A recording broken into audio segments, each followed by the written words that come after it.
Welcome to the Craig and Greg Show, presented by Maximize Leadership. Now, here are Craig Owens and Greg Harris. Hey, welcome back to another episode of the Craig and Greg Show. I am Craig. And this is Greg. I've been a little stressed lately. It's kind of doing weird things on my memory. It's a brain block. Yeah.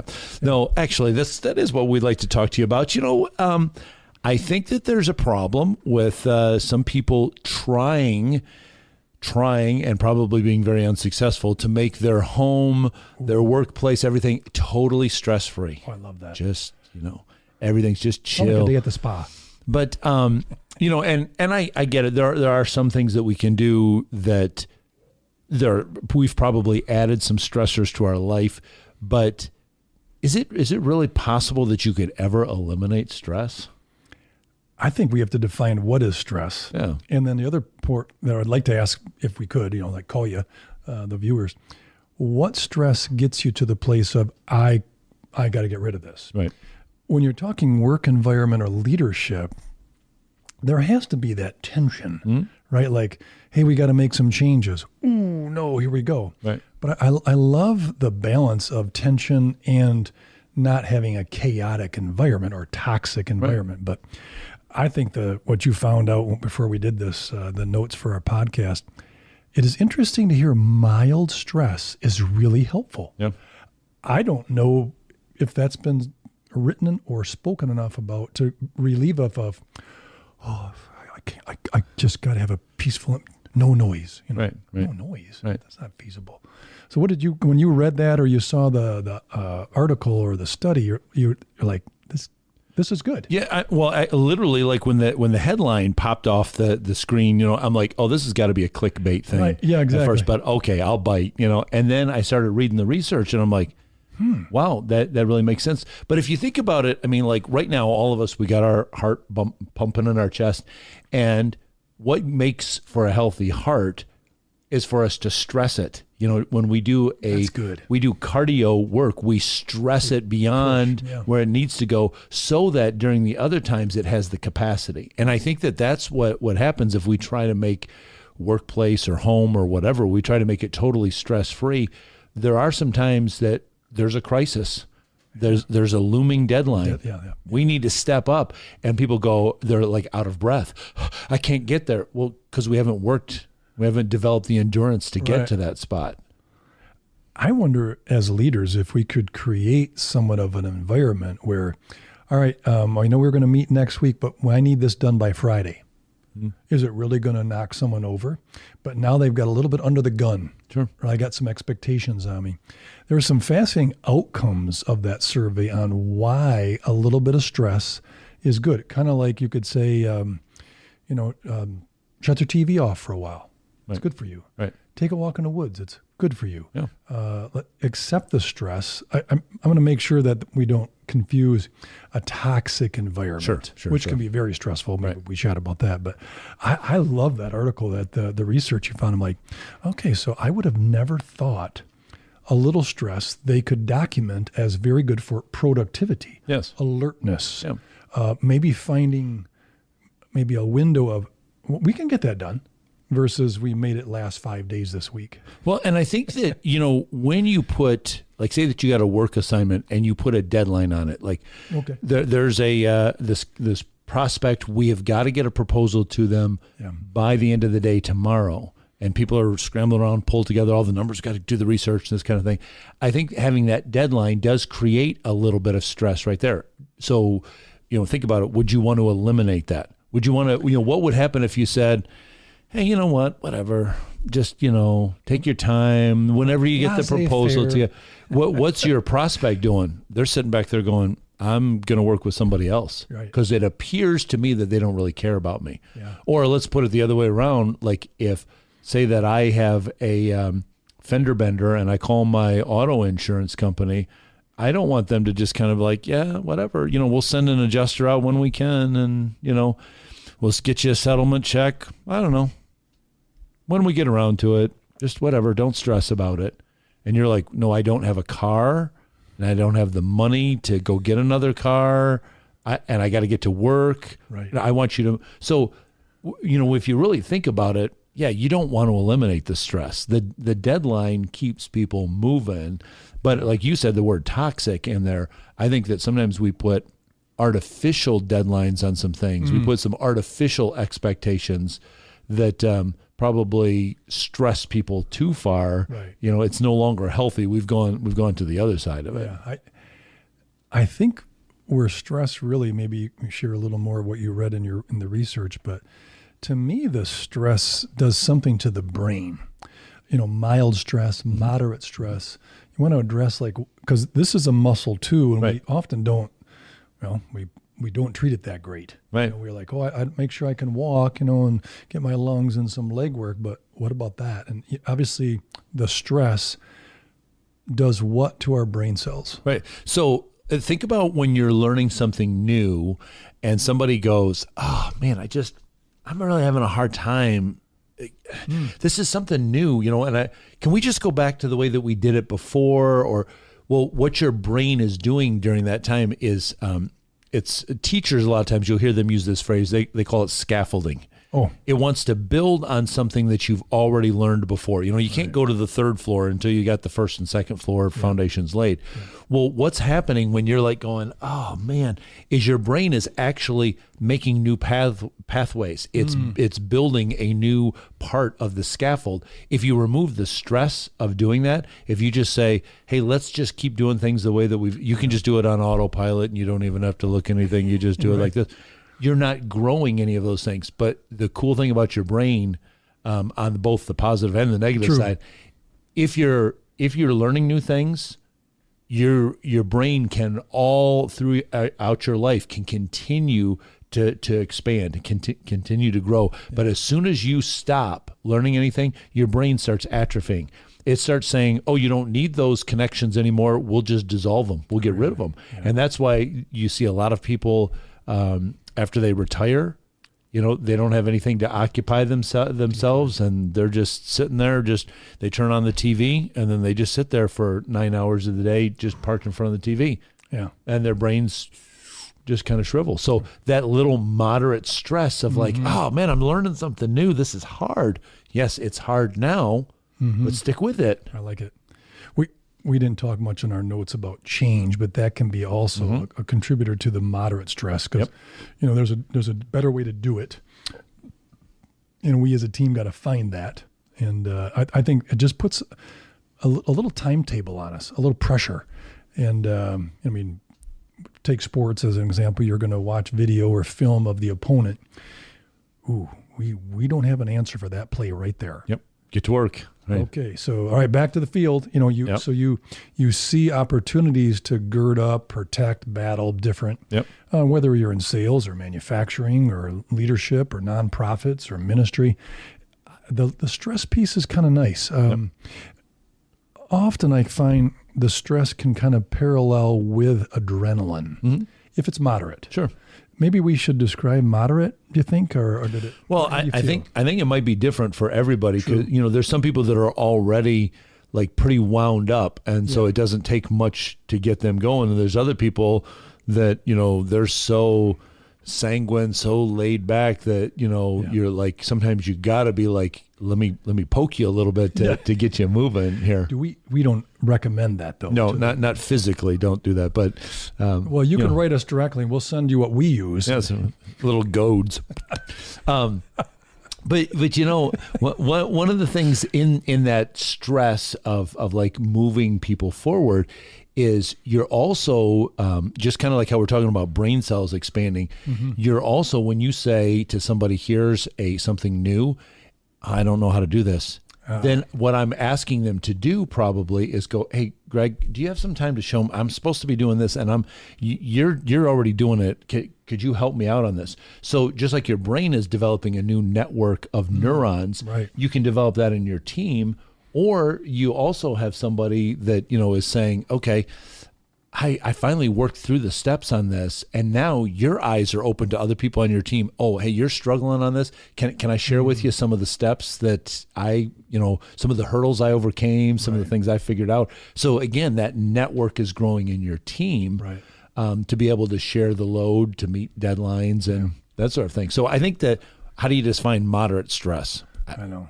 It's enough to get people moving, and that's part of probably one of the jobs of a leader who's out walking around is to say we need to push a little bit more. Let's light the fire, turn up the heat a little bit. Or oh, wait a minute, hey guys, you know what? Today, forget about that. Let's have an extended lunch. And just everybody needs to just relax a little bit. I like that. Yeah, I find the brain cells and how that kind of triggers more activity. Like, I'm using 2% more of my brain, which is beautiful. I'm sure we don't use half of what we got or maybe more, but I think the alertness, I was driving in Dallas, Texas last month, and I'm like, no music, there's a lot of traffic, and I'm paying attention. I was extremely alert. Like, okay, that's a semi-truck merging, and they're not going to let them in. I better find a lane to let the other people move over. There's just a level of stress. Sure. Not necessarily driving in a big city is stressful, but you are way more alert. I thought about that in terms of performance as a leader, or how we develop others for their performance, like to get to the next height or the next level. How do we use that stress as leaders?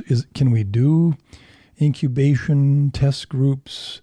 Well, I like. How do you think? I like incubation because it reminds me of something that you shared in the notes about a butterfly coming out of the cocoon. If I help that butterfly, if I like, that's really struggling, and I'm going to crack that chrysalis open, I'm going to do damage to the butterfly. It won't develop its wings. And so I think as leaders, that sometimes that's what we need to do for people is we need to say, I'm right here with you, but I want you to go through this struggle a little bit. Mm-hmm. You need to struggle because I don't want you to go every time that you go, there's traffic, there's a problem over here. I don't want you to immediately just go, here, I'm giving you the wheel. I'm giving you the baton for this project. You run with it. I don't, I want them to say, wait a minute. Okay. This is awkward. This is, and when you're searching to find your way, the stress level goes up, especially, somebody, even if you've got a great leader for a boss, when you're sitting here working on a project and it's new for you and you kind of feel like, they're looking over your shoulder, they might not be, but you're like, I don't want to let my boss down. I don't want, and that's going to make the stress level go up. But your game up too. Right. Exactly. Then you raise your game up to hopefully match that. And again, that's where I think there needs to be times that the leader notices that and comes over, maybe puts a hand on the shoulder and say, hey, yeah, you're good. Just, we're doing fine. Do a little self-care. Don't drive 100 miles an hour. And they're kind of like, okay. Yeah. But one of the things I found that's interesting about the way that God's designed our bodies, anytime that there's a stressor, our brains release a chemical called cortisol that prepares us. And it does the things that, it starts releasing sugars that are going to be needed for your muscles and all this kind of thing. But the way that it naturally gets flushed from our body is two ways: sleep and exercise.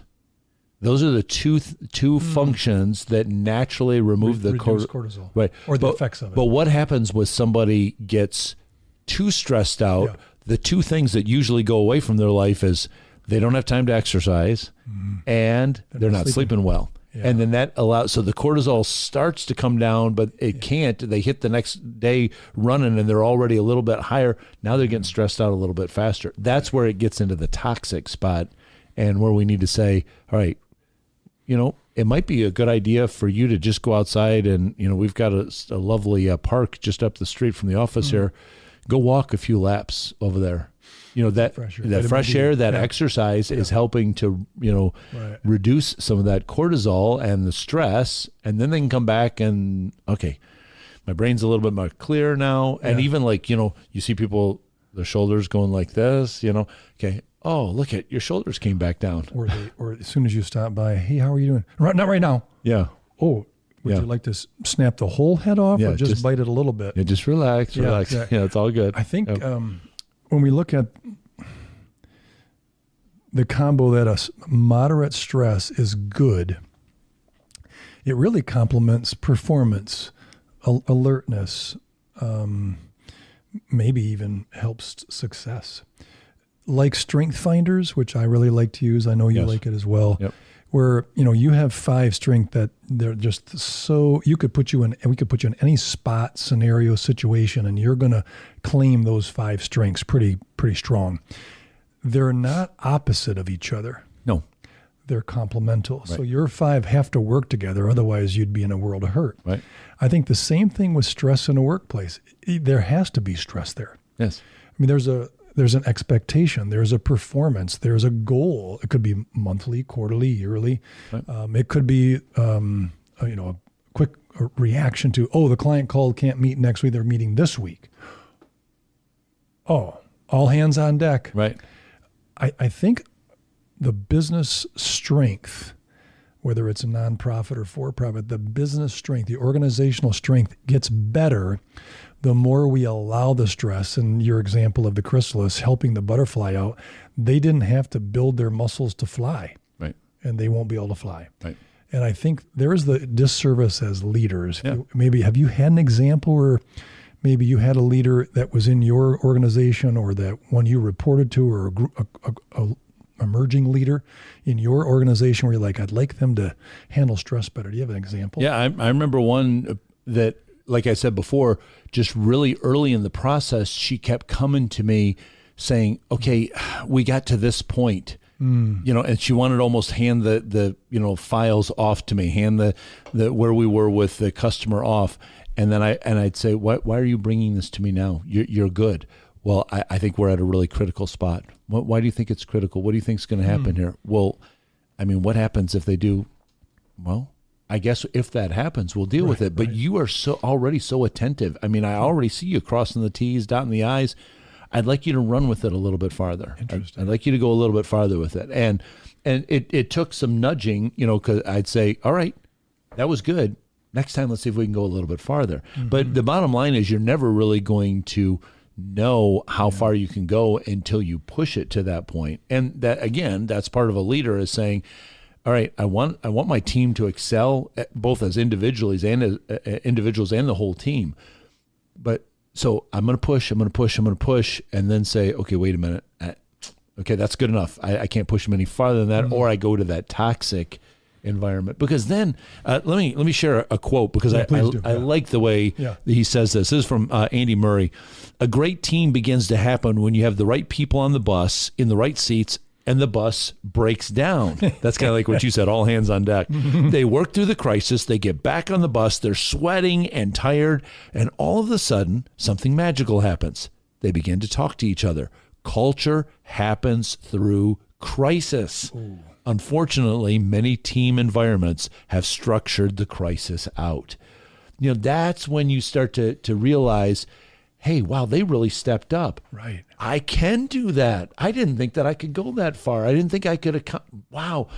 I was the only one left to answer the phone because everybody else was doing something, and I got really nervous, but I handled it just fine. And, so, and then they talk about it and they build camaraderie. It's kind of after the game in the locker room. Oh man, did you see, you did a great job when and we worked through it. Interesting sentence in Andy's quote. Crisis creates a culture. Yep. It promotes developing that culture or redeveloping it. Right. How easy is it? I've had it in one of my organizations where we were making good money. It wasn't hard to find good talent. Clients were happy. Companies that we sold for were happy, etc. And then I think our culture drifted because we didn't have to check it. Yeah. There was no way to say, hey, we went through a hard time last month or last quarter and we really came through. We got bonuses for you and we're going to have ice cream social, blah, blah, blah.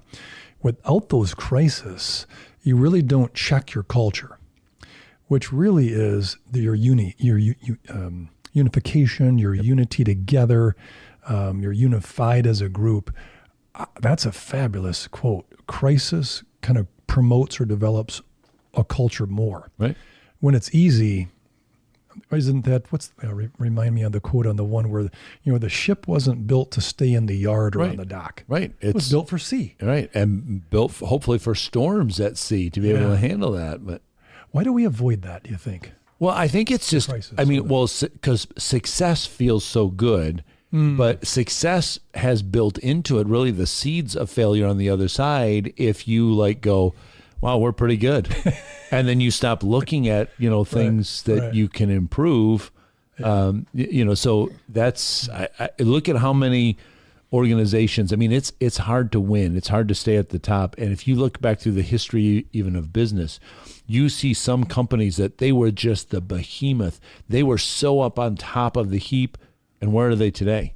They might not even be in existence anymore. At some point, they got like so big and they're like, we're untouchable. Oh yeah? Look what happened. You're not even around anymore. And so I think that success can cause you to become a little short-sighted. It can cause you to let up a little bit. You're not pushing like you did before, because it's like, what got you there? Why are you stopping? You were hustling. You were pushing, and now you're like, oh, we don't have to do that anymore. Do you think some success in organizations without stress and crisis, not purposeful chaos or purposeful toxic, that kind of thing, is there something to be said for when there isn't crisis, that our company maybe is atrophying, and it's so hard to know, right? Sure. So maybe that's one of the goals for us, as we finish up, is all right, have that assessment of, do you feel we're as sharp as we can be? Right. What do we need to add to it? But I love that crisis creates culture, redevelops it, or defines it. Yeah. But we avoid it like the plague. Yeah, right. And yet you think, but we're avoiding something that's going to make us stronger. Right. Okay, that makes a lot of sense. Yeah. Well, and we realize it when you say, all right, if I'm going to lift weights, true, I have to lift weights that are pushing my muscles beyond what is comfortable for me. If I really, if I'm just sitting here going like this and I'm just lifting, well, that's easy. I'm just going to do it a lot. I don't even break a sweat. I can lift it a whole bunch of times. Yeah, but you're not doing anything. Right. But so we understand that when it comes to like physical exercise, but then all of a sudden we take it into the corporate world, take it into our organizations, and we're like, oh, we don't want to have any stress here at all. Well, that's like just trying to lift these tiny little weights then. Right. If you're gonna push beyond where you are right now, it's going to struggle. It's going to create stress. There's going to be sometimes that you feel like you have some micro setbacks. Yeah. But they're not permanent. They shouldn't be permanent. They should be where they're. Right. What would you say, Craig, maybe in finishing up from a standpoint of crisis leadership, stress leadership? Should we have something like that maybe in journals and so forth? Well, I one of the things that I have found has been the most helpful for me is in a time of a crisis, like we're really struggling to get this done or whatever, to just call a brief 1-minute timeout. Hey, I need everybody to come into the conference room for a second. I need to come in the lobby. We're not even going to sit down. That's how short this meeting's going to be. I like that. Everybody walk in here. I want you to know that I am aware that we're going through this right now. And I'm not panicking. I trust you guys. We're going to be able to get through this. Let me know what you need. That has been the single best thing for me, is to say, to acknowledge it, to say to the whole team, all right, let me just acknowledge we're in the middle of a crisis, but we're going to get through it. I like that. That's a good tool. So maybe wrap into coaching. So leaders that have a crisis, or they need more stress in their environment or their company, maybe finish with that on our closing. Yeah, we've talked a lot about coaching. Yeah. When you're in the middle of a crisis, it's really hard to, you're kind of like bogged down in here. This is the value of a coach. It's amazing. I know you've had this too, where like somebody will ask you to come in and you ask some questions, you talk to them, and then you say, well, what about, and you start asking questions or start even diagnosing, and they just like, how did you get this? Well, that's because we as coaches, we're not in the thick of the battle. We come in with this mountaintop view. We get a chance to see the whole organization, where you're like bogged down. That's where a coach is. Listen, when you it's not an admission of defeat or saying, I don't, I guess I'm just throwing in the towel. That's why I need a coach. It's really saying, we're already doing well. I want to do better. And so if you go to maximizeleadership.com, we've got a coaching page on there. You can see some pictures and some bios of just a few of our coaches. We've got resources beyond those. But down at the bottom of the page, fill in the form that's on there. Just say, this is what's going on in my personal leadership, or this is what's going on in my organization. I'm wondering if somebody can help me with that. We'll read through that. We'll get back to you. We want to be a resource to you. We also, that's the reason why we record these videos. We want you to have a library to go back. So if you haven't already, subscribe to our channel. We bring these full-length episodes to you, but then we have some shorter clips. Greg's got a segment of max minutes that you can follow along as well, and it is what it sounds like, 1 minute that's just going to maximize your leadership, and that's what we want to do for you. We want to be a resource to help you get better, because when you get better, everybody around you gets better, and when enough people like that get better, it starts making changes all throughout our culture, and that's what we want to see happen. So stick around, because there's lots more great content that will be coming your way real soon. Get in touch with Craig and Greg through Twitter at Maximize Podcast or at MaximizeLeadership.com. Be sure to subscribe so you don't miss any episodes of The Craig and Greg Show.